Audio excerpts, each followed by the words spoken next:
ഇന്നലത്തോടെ അയാളുടെ വിലയെല്ലാം പോയിട്ടുണ്ട്. എന്നെ കുറെ പേര് വിളിച്ചിട്ട് നിതിനെ നീ ആൺകുട്ടി, കാരണം ഇത്രയും ബോയ്സിനെ എല്ലാരെയും പച്ചയ്ക്ക് ഇൻസൾട്ട്. ഇന്നലെ ശരിക്കും നിങ്ങൾ തന്നെ കണ്ടില്ലേ, ഞാൻ അയാളുടെ ക്ലാസ് ശ്രദ്ധിച്ച് അയാൾ പറയുന്ന കാര്യങ്ങൾ നോക്കിക്കൊണ്ടിരിക്കുകയായിരുന്നു. അല്ല, വെറുതെ എണീപ്പിച്ച് നിർത്തിയിട്ട് അമ്മേനെയും കളിയാക്കി, അമ്മയുടെ സർജറിയെയും കളിയാക്കിയിട്ട് അതിന് ശേഷം പറയണ എൻ്റെ 3 മാർക്ക് കുറച്ചെന്ന പാരൻസിനെ പോയി ഇത് കൊടുക്കാൻ, എന്താ സർപ്രൈസ് ആയിട്ട് കൊടുത്തേക്കാൻ.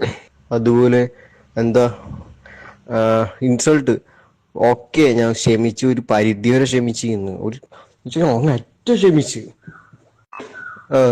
നിങ്ങൾ കണ്ടിട്ടുണ്ടായിരുന്നു, ഓരോ കുട്ടികളെയും പേപ്പർ കൊടുത്ത് കൊടുത്ത് വായിച്ചു കിടന്ന് ചെയ്യിക്കുന്നു, അത് ഓരോ സ്പെല്ലിങ്ങും പറഞ്ഞ്.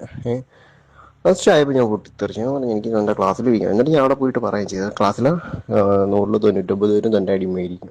ഞാൻ സ്റ്റാഫ് റൂമിൽ നിന്ന് ഇറങ്ങിയല്ലോ, അതിനുശേഷം എൻ്റെ അടുത്ത് പറഞ്ഞു യു ആർ ഇഡിയറ്റ് എന്ന് പറഞ്ഞു. ഞാൻ സെയിം ടു യു എന്ന് പറഞ്ഞു, ഒത്തുക്കി തന്നെ പറഞ്ഞു.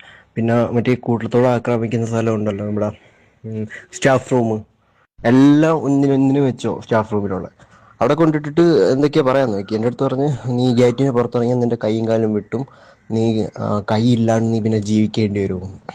ഞാൻ പറഞ്ഞു സാറേ അതൊന്ന് കാണണമെന്ന് പറഞ്ഞു. അപ്പോൾ എല്ലാ സംഗീതം നമ്മളെല്ലാം എന്നെ തന്നെ നോക്കിയിരിക്കണം. അപ്പോൾ അജീഷ മാം പറഞ്ഞു നിതിൻ കൂളെന്ന് പറഞ്ഞു.